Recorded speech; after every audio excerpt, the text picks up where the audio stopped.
Previously on Northwest Fishing Fanatics.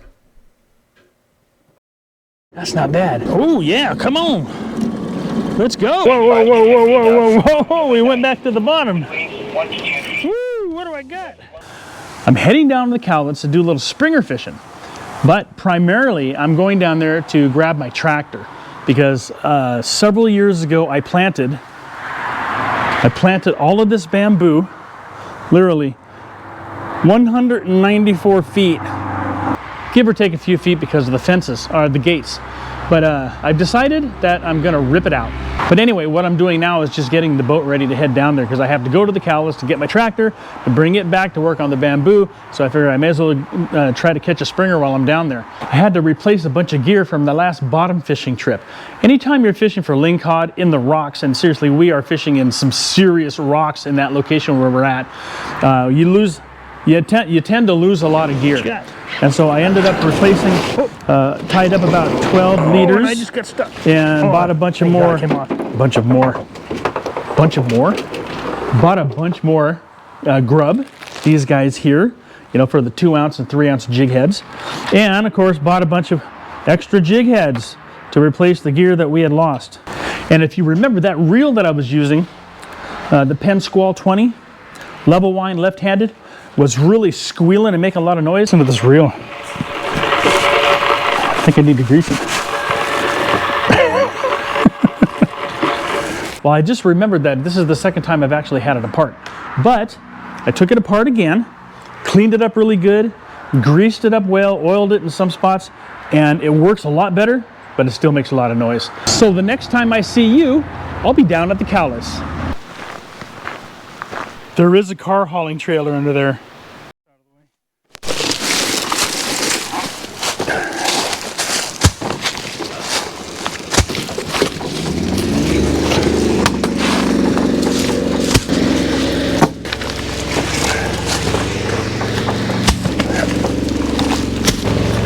Oh, look at that. Oh, it's not a small one either. Voila.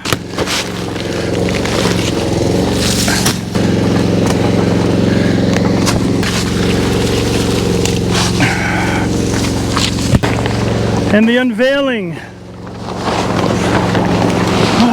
Voila.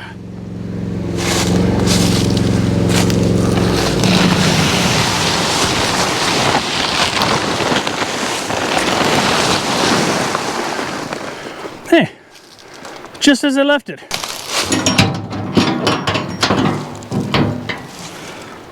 Oh no. I forgot my ball. I had to make a run into Mossy Rock to get a new ball. Now I have two. Like I need two balls. Off with the old one. In with the new one.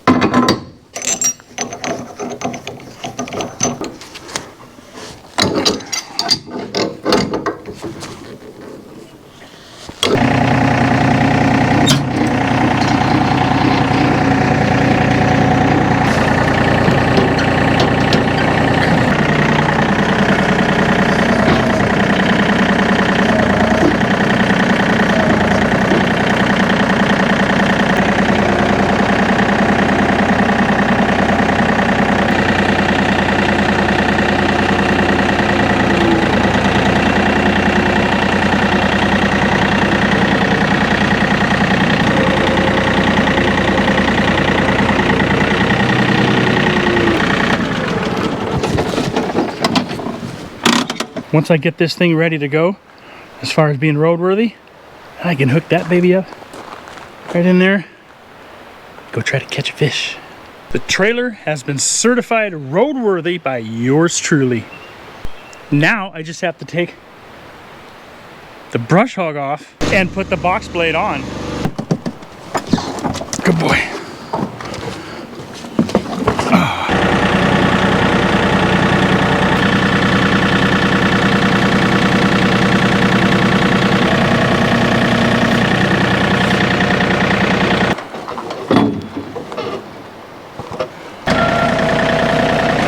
Now I just got to get the mower deck put away and I can launch the boat. Till the next time. Where'd it go?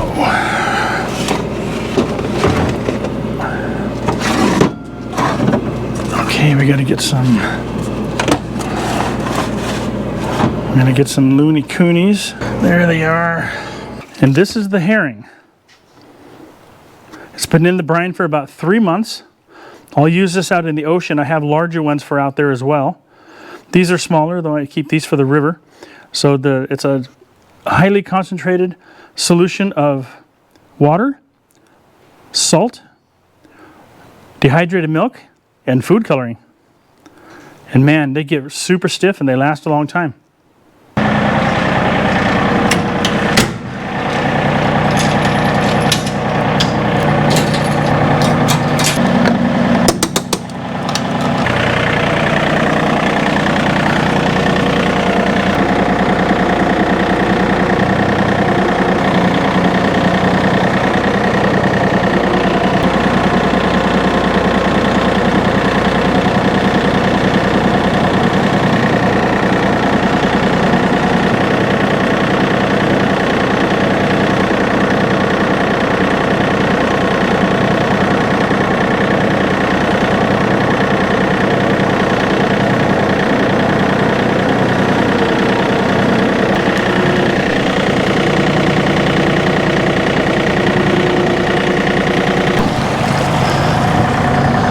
Not a lot of water to work with. There we go.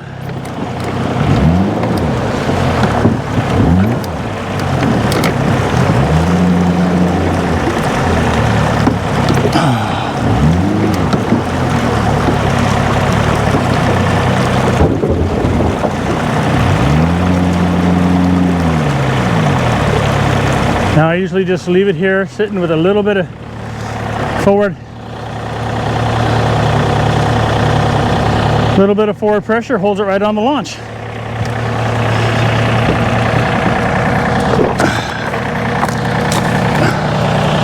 Okay, now let me get that boat trailer out of there.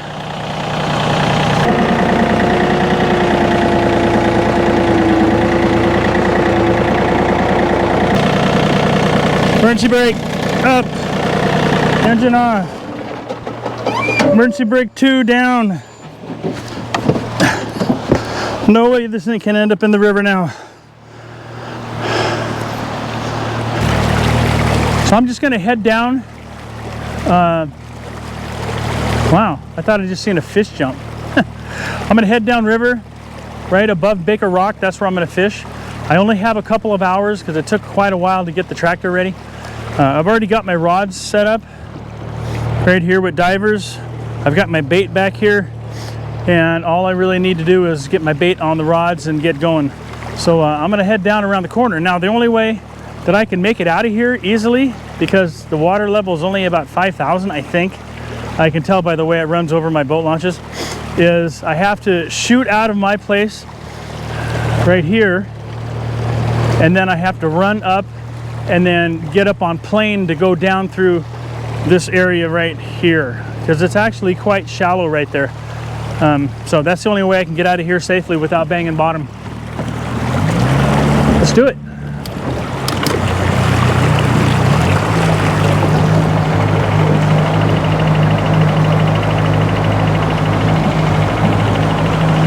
Okay, let's go.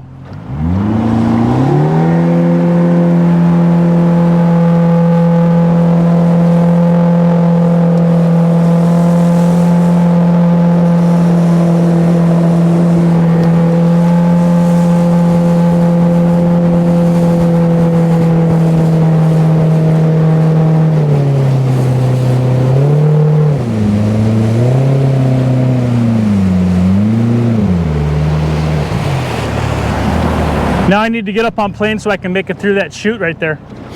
You'd be surprised how many, you might not be surprised at how many people that I hear banging on rocks as they go down here because they're not up on plane. They think they got to slow down, but really you got to go faster so you draft less water.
A freaking bug in my eye. I don't know how many times my wife has told me to wear my shooting glasses when I come down because it illuminates everything, brightens everything up. Also, it keeps the bugs out of your face. Okay, I've got 2 rods set up. This one is an 8.5 foot Lama glass, 10 to 20 pound test, medium to heavy action graphite rod. This one's going to have a spin and glow. You can see it here. I've got this spin and glow on it here, a couple of beads, a double egg loop set up here, and I think I'm going to put eggs and sand shrimp on this one. This one's got a diver, the smaller diver, Brad's diver here, and this one has got a bead chain and about a 5 foot leader. That one's going to go behind the boat on this side. No. Oh. This one's going to go behind the boat on this side. I'm going to fish the eggs and sand shrimp on that side, and then I'm going to fish my herring rig on this side here with a dropper. So this is just your basic mooching rig. It's about a, come here.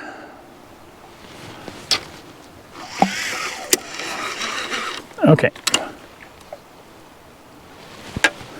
This is your basic mooching rig here. This one here is going to have a 2 ounce dropper, about a 2 foot dropper to a 3-way swivel,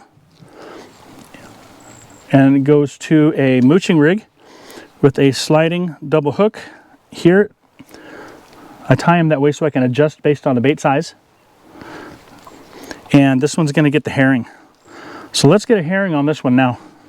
And if you've seen my other video where I showed you how to rig up a herring in a way where you don't have to do a cut plug and it still spins really good, let me show you.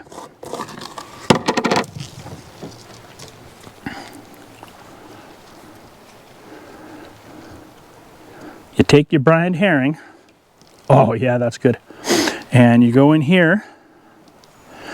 You see the way the lower lip goes inside, or the lower jaw goes inside of the upper jaw, where you want to pin it together by going right here and through the other side, keeping the mouth closed. And what you're doing is you're pinning the mouth closed, and then turn the hook right behind the eyeball, come out this way, and a little bit of an angle, just like that. Now that right there will cause this thing to spin like crazy, and then you want to stretch it out. Oh, that's a little too far. Adjust the back hook so it's laying right behind the tail for those short strikes. And that's how I do it.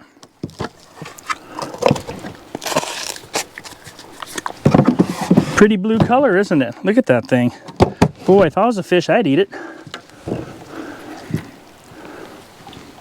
Okay, and I'm just gonna get this one, lay it right here, ready to deploy. Let's get this other one ready. This one's got the diver and a spin and glow. And let's get some bait on it.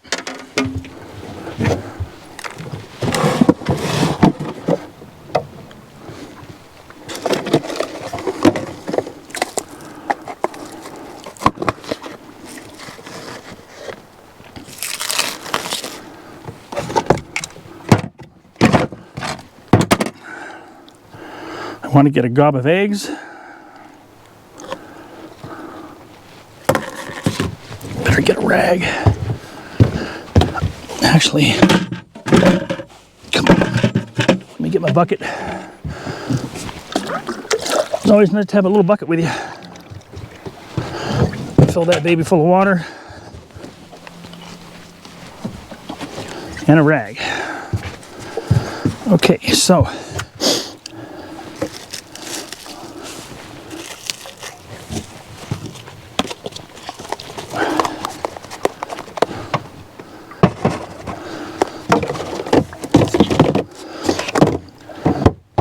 okay, so we're going to put a gob of eggs. Let's get a couple different eggs out. That way when we have to rebait.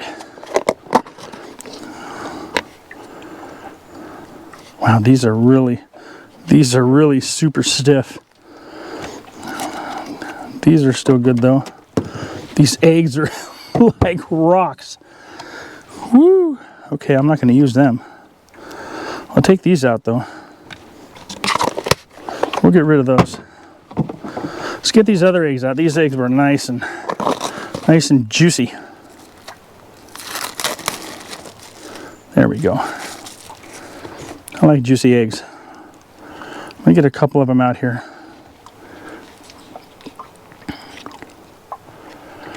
That way if I have to rebait, we're ready to go.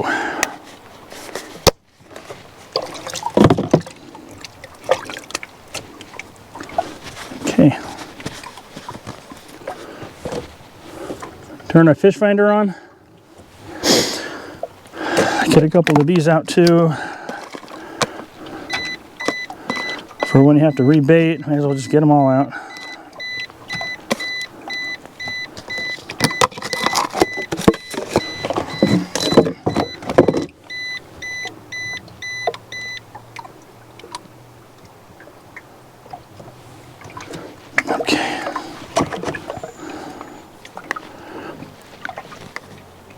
Oh, a hummingbird. Look at that. Oh my gosh. That hummingbird's checking us out. That was cool. One of the coolest. Oh man, what a mess. Okay, let's get some of these out too. Because we are going to load up these baits.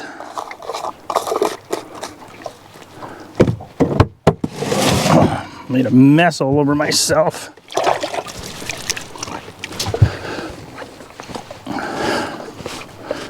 Nothing like a little dye on your pants, huh? Okay.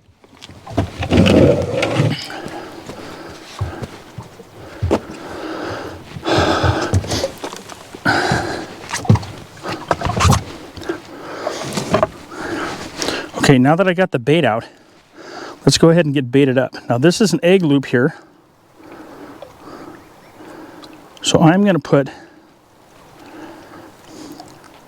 a little chunk of egg, actually a big chunk of egg, on the top one, just like this. And then on the bottom one is also an egg loop. It's a smaller one. And I'm going to put this little sand shrimp through there.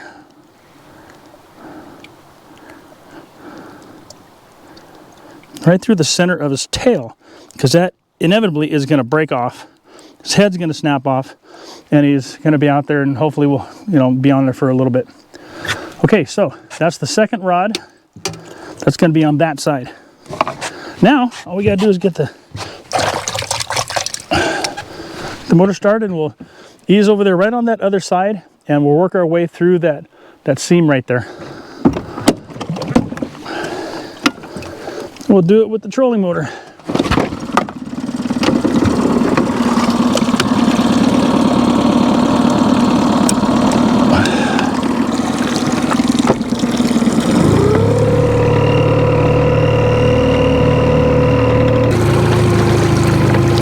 And I'll be totally honest with you. A Springer up here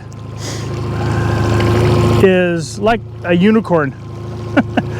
Do they exist? Not really, but you never know. The barrier dam recovered last week in 5 days of separator operation. They recovered 378 fish, Springers, and then some jacks. I don't remember how many jacks. So there are fish that make it up here. Believe it or not, they make it up the Columbia, through all the sea lions and seals and whatnot, all the fishermen, and then 70, 80, 90 miles, whatever it is, from the ocean all the way up here to the barrier.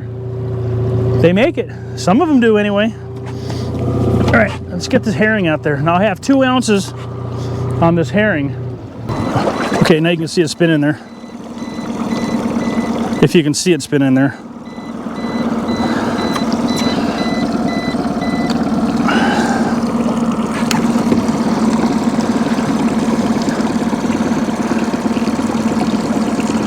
So we're just going to drop this one back and hit the bottom, keep it off the bottom, let the river work the bait.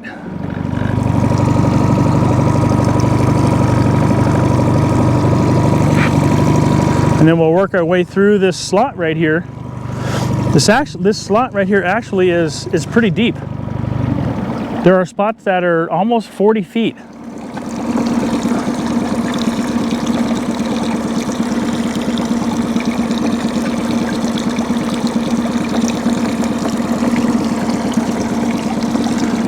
So I'm just keeping it off the bottom, bouncing it off the bottom, keeping it up, and then as the boat goes back, the bait is just going back further and further and further every time it bounces.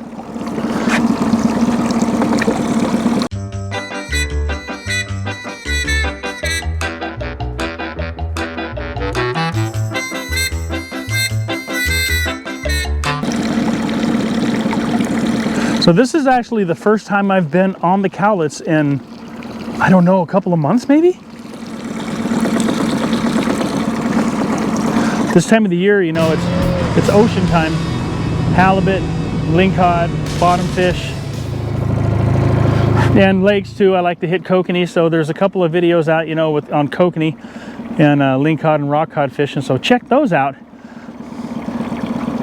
if you're into that kind of thing. I like catching all kinds of stuff.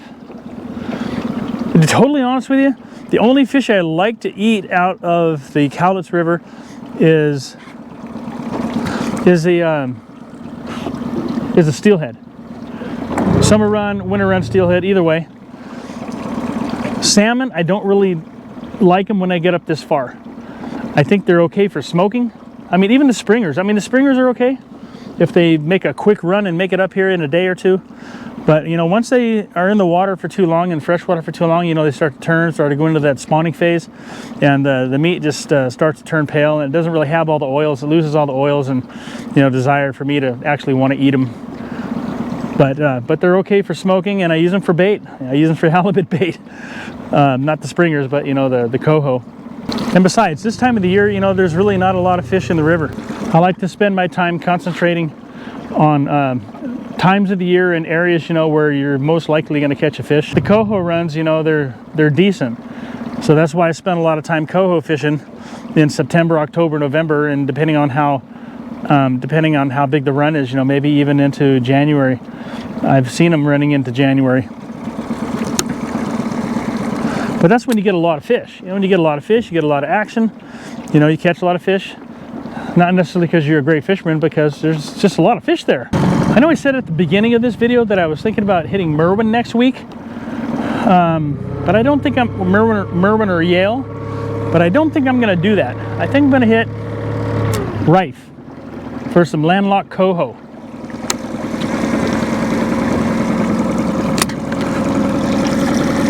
The last time I fished Rife was probably 15 or 20 years ago. My dad was still alive, and I didn't fish the spot up by the dam. I fished the complete opposite end of the lake, and we were in our little boat, you know, our little lake boat, and we ended up catching a lot of fish, and they had worms. I mean, really big, long, disgusting worms inside, all over inside the fish. It was gross. I guess they're prone to having that. Hey, what's going on there?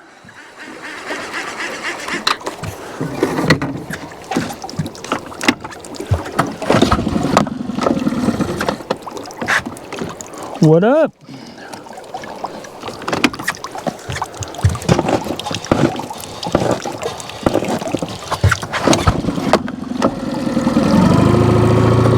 What's up with that? Huh, like it, almost like it sucked all the fuel out of the fuel line. Pumped it up and it was fine.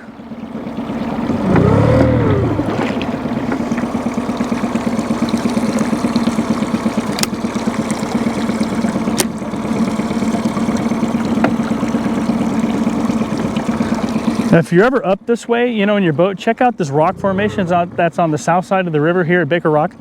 It's on, I showed it in one of my videos. I don't remember which one it is, but it's on that side. It sticks out about 150 feet from the bank.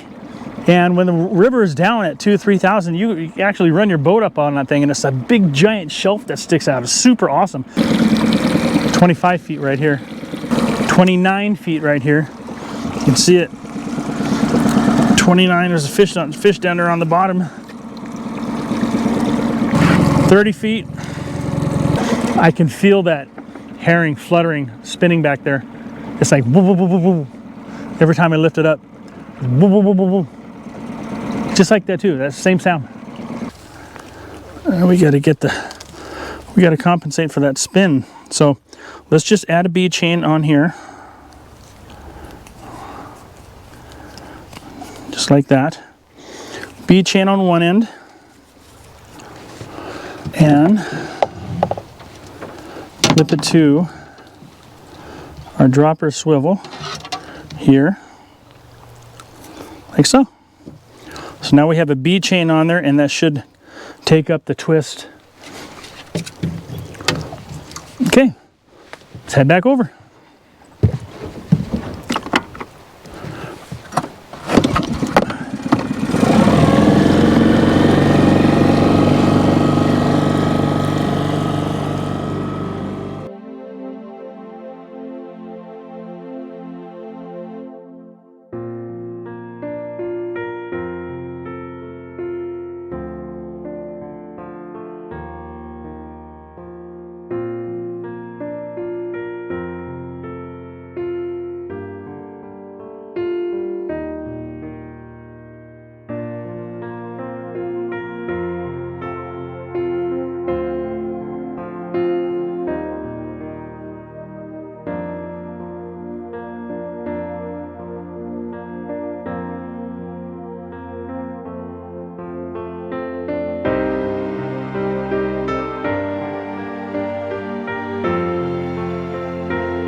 Well, I'll tell you, if there's anything that the line can get hooked on, it will, right?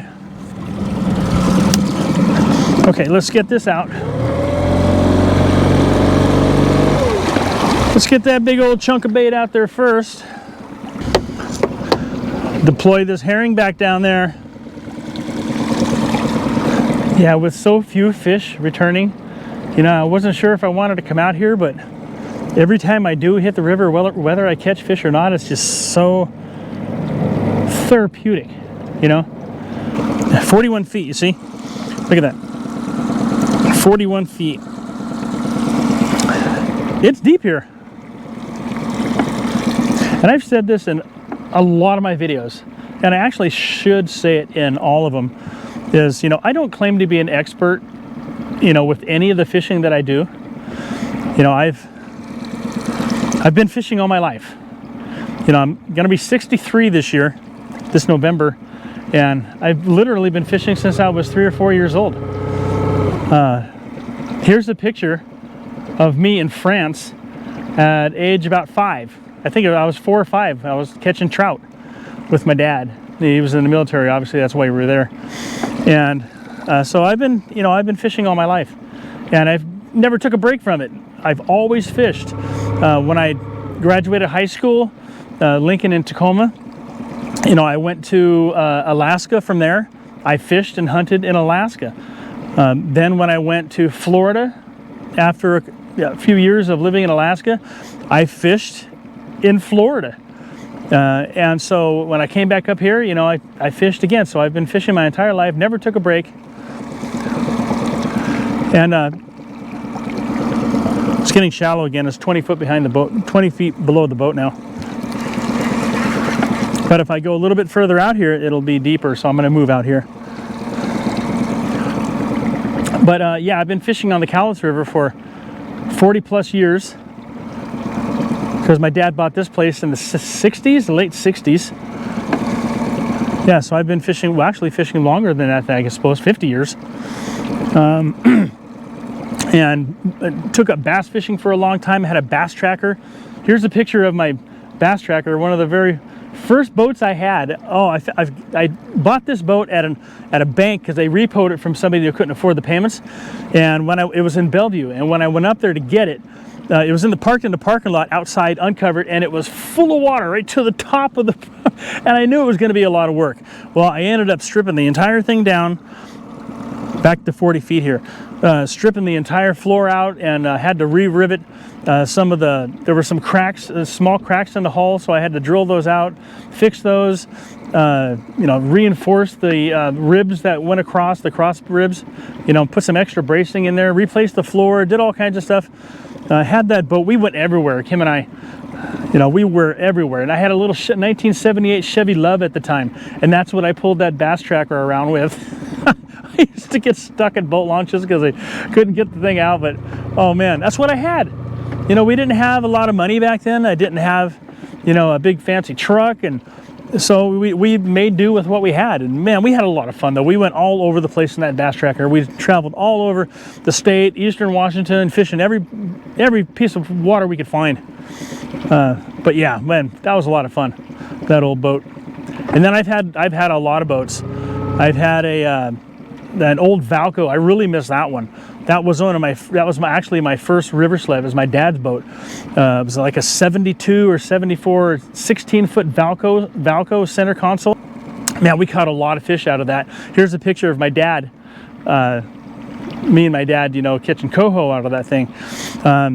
Then I went from that. I bought my dad was getting older. I started getting into the real estate business, and so I had some more money to spend. So I ended up buying a windshield boat, a Alaska 2, Wooldridge Alaska 2 with a tunnel hull, and a 88 SPL Evinrude on the back of that thing, because it had a windshield. Had a windshield in the top. I could put the heat in it, and me and my dad could fish in that thing, and he could be comfortable. He was getting older by now, by then, and so. I did it for him. I bought that boat for him. Then I learned that it was a nice boat for running the river with the tunnel hull and everything. It would just go in the skinniest water, but it wasn't all that easy to fish out of, just the way it was built. So I ended up selling that and buying a intruder, a Lumaweld intruder, 18-foot with a 175 sport jet. It had a windshield and a top for the same reasons that I bought the other one, to keep my dad comfy. And here's a picture of that one. And man, that boat was fast. Oh my goodness, that was scary fast with that 175 sport jet in it.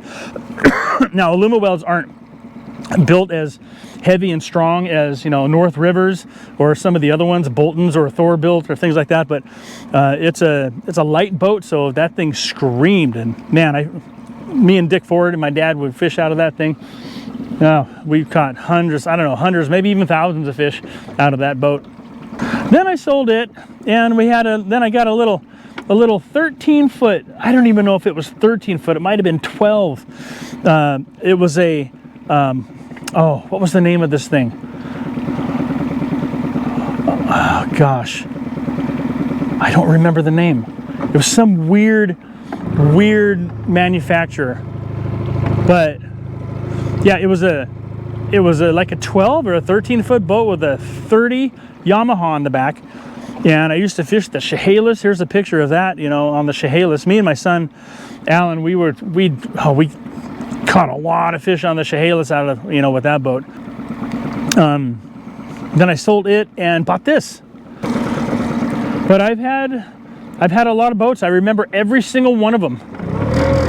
Every one. And my big boat, the one I use out in the ocean for bottom fishing and halibut and tuna and all that other stuff.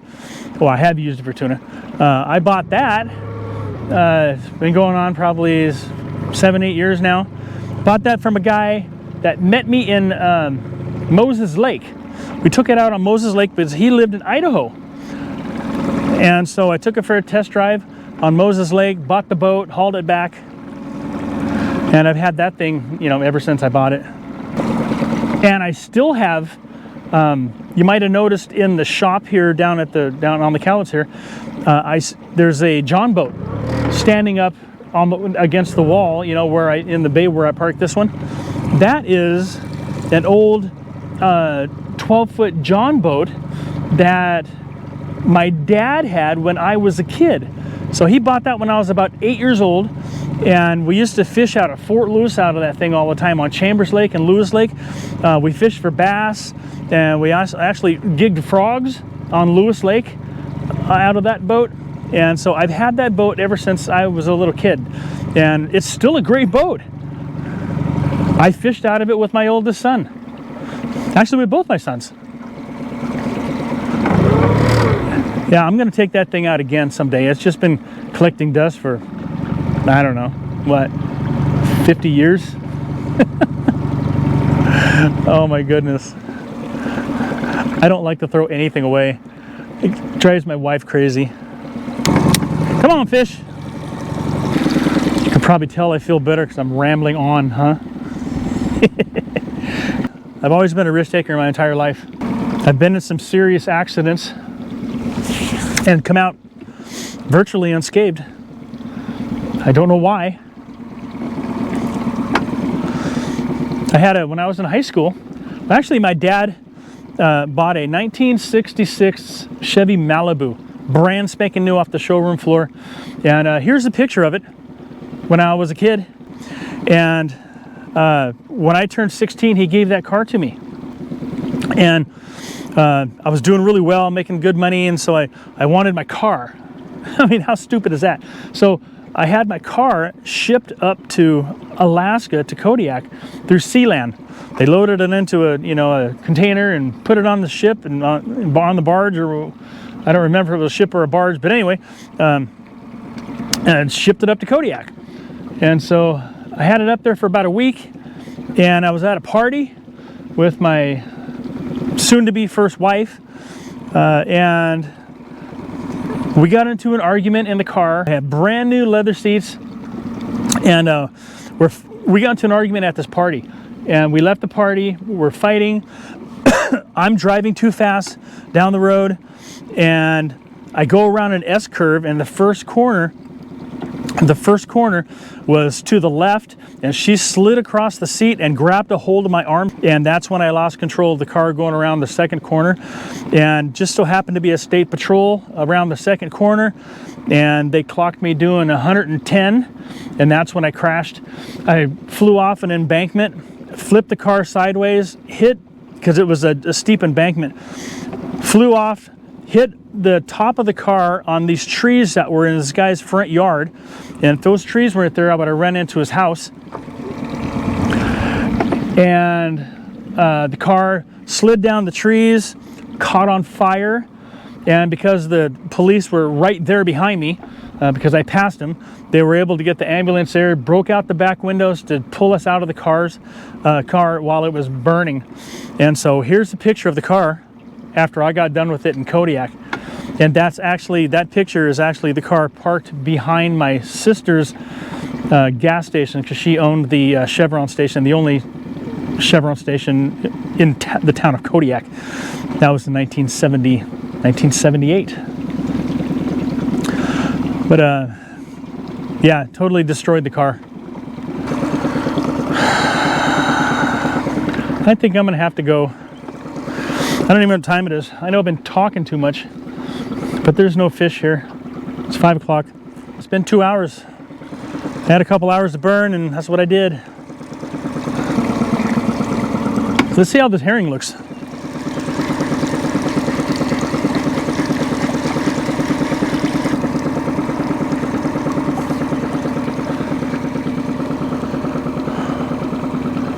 Woohoo, look at that.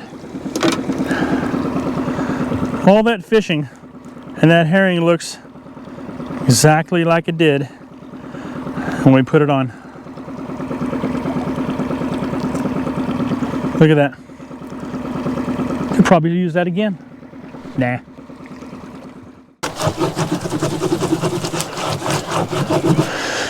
I'll do a little housekeeping. Thanks for joining me again on another episode of Northwest Fishing Fanatics River Fishing with Gene. Gene, your humble host. If you're not subscribed, go ahead and subscribe. The next fishing adventure we're going to have, this boat's going to be left down here, so I have bamboo work to do at home, and then back down here, probably getting, oh yeah, we're going to hit Rife. So the next time you see me, we're going to be fishing Rife Lake for some landlocked coho. It's been a long time since I've been there. But thanks for joining me again. I appreciate it. Subscribe, hit the like button, the thumbs up button. Peace, love, tight lines, and I'll see you on the water.